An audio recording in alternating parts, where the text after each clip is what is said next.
मैं आज आपकी खिदमत में हाज़िर हूँ इस सिलसिले में कि ईद-उज़-ज़ुहा की आमद है।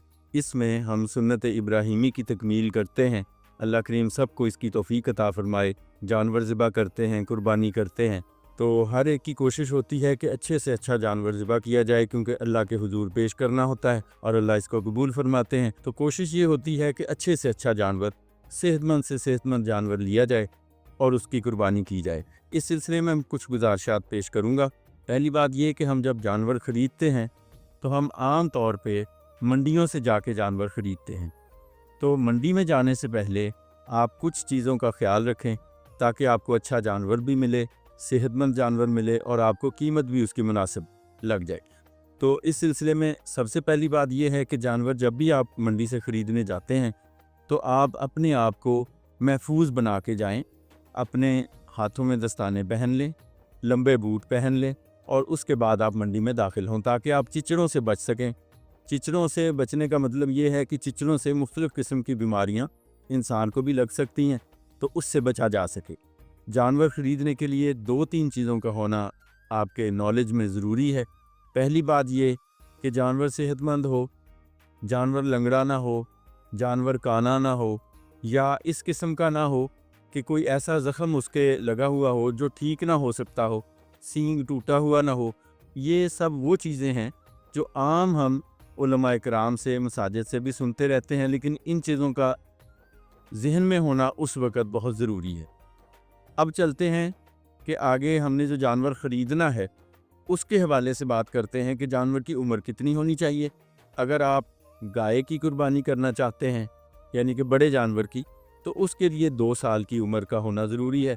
अगर आप भेड़ बकरी या दुम्बा कुर्बान करना चाहते हैं तो उसके लिए 1 साल का जानवर होना ज़रूरी है।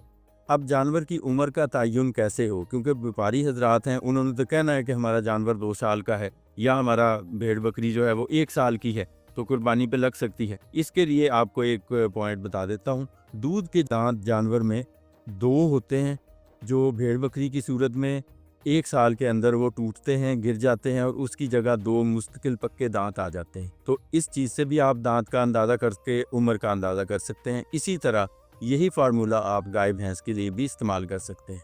अब चलते हैं आगे कि जानवर जो सेहतमंद होगा, आपको सामने ही नज़र आ जाएगा कि उसके चाल ढाल कैसी है, जानवर किस तरह का बिहेव कर रहा है।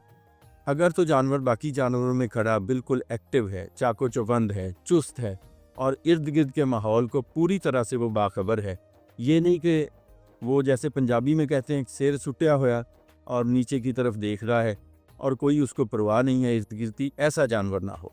जानवर ऐसा होना चाहिए जो चाको चौबंद हो, चुस्त हो। इसके बाद आप उसको चला के देखें कि कोई लंगड़ापन तो नहीं उसके अंदर। आप थोड़ा फासले पे खड़े हो जाएं और मालिक से कहें कि इसको सीधा चलाओ। पहले सीधा चलवाएं, उससे पता चल जाएगा कि जानवर लंगड़ा नहीं है। उसके बाद आप उसको दायरे में चलवाएं, उससे भी आपको पता चल जाएगा कि जानवर खुद ब खुद दायरे में घूमना तो नहीं शुरू हो गया।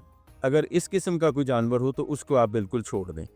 ये 3-4 चीज़ें आप अपने जहन में रखें। उसके बाद आते हैं कि अब आपने कीमत देनी है। जानवर भी सेहतमंद है, जानवर खाना पीना भी ठीक कर रहा है, एक्टिव भी है, उसकी आंखें भी धंसी हुई नहीं हैं और बिल्कुल ब्राइट जानवर नज़र आ रहा है। अब आते हैं उसकी कीमत की तरफ। तो कीमत के लिए ज़ाहिर है कि जानवर की जिसकी कीमत पे करनी है उसमें गोश्त भी कुछ होना चाहिए। तो गोश्त का अंदाज़ा बाज़ दफ़ा हमारे जो आम लोग मंडियों में जाते हैं वो भूल जाते हैं, वो उसका अंदाज़ा कर नहीं पाते। किस तरह नहीं कर पाते कि वो जानवर का पेट फूला हुआ देखते हैं कि बहुत बड़ा जानवर है जी, बहुत ज़्यादा सेहतमंद है, हालांकि वो सेहतमंद होने की निशानी नहीं है। वहाँ पे माजरत के साथ जो व्यापारी हजरात हैं, हमारे जानवर फ़रोख्त करने वाले, वो उनको ख़ास किस्म का केमिकल, बेसन, नमक और पानी मिला के कुछ ऐसी चीज़ें पिला देते हैं जिससे जानवर का पेट वक्ती तौर पर फूल जाता है। जब आप घर लेके आते हैं तो वहाँ कुछ भी नहीं होता, जानवर बिल्कुल सुकड़ जाता है। तो इस चीज़ को देखने के लिए कि इसमें गोश्त कितना है, आप उसकी बैक पे देखें और जो उसकी रीढ़ की हड्डी है उसके दोनों अतराफ़ में गोश्त की पोजीशन क्या है, उससे आपको अंदाज़ा हो जाएगा कि जानवर के अंदर गोश्त कितना है। उसके मुताबिक आप अपने जानवर की उस जो आप ख़रीदना चाह रहे हैं उसकी कीमत लगाएं और उसकी कीमत लगाने के बाद फिर आप अपना जानवर लेके घर चले जाएं। जब आप घर जाते हैं तो वहाँ जाके भी बच्चों की ये कोशिश होती है कि इसको खूब घुमाएं फिराएं और इसको एक दिन में ही बहुत ज़्यादा मोटा कर दें। इसके लिए वो क्या करते हैं कि जो उनके हाथ में आया वो उन्होंने जानवर को डाल दिया, दाने भी डाल दिए, चने डाल दिए, जो कुछ वो खा रहे हैं वो उसको खिला दिया। इससे जानवर मज़ीद बीमार हो सकता है। इस चीज़ से इज्तनाब करना चाहिए। ये कुछ चंद चीज़ें हैं जो आप एक अच्छा जानवर कुर्बानी के लिए ख़रीदने के लिए जाएं तो इन चीज़ों को मद्देनज़र रख के आप एक अच्छा जानवर कुर्बानी के लिए ख़रीद सकते हैं। उम्मीद करता हूं कि सब बहन भाई जब भी जानवर ख़रीदने जाएंगे तो इन चीज़ों को मद्देनज़र रखेंगे, इन उसूलों को, इन बातों को मद्देनज़र रखेंगे ताकि वो अच्छे से अच्छा जानवर ख़रीद सकें। इसके साथ ये गुजारिश और है आपसे, हमारे फेसबुक पेज को भी लाइक करें, हमारे यूट्यूब चैनल को भी सब्सक्राइब करें। आपका बहुत बहुत शुक्रिया।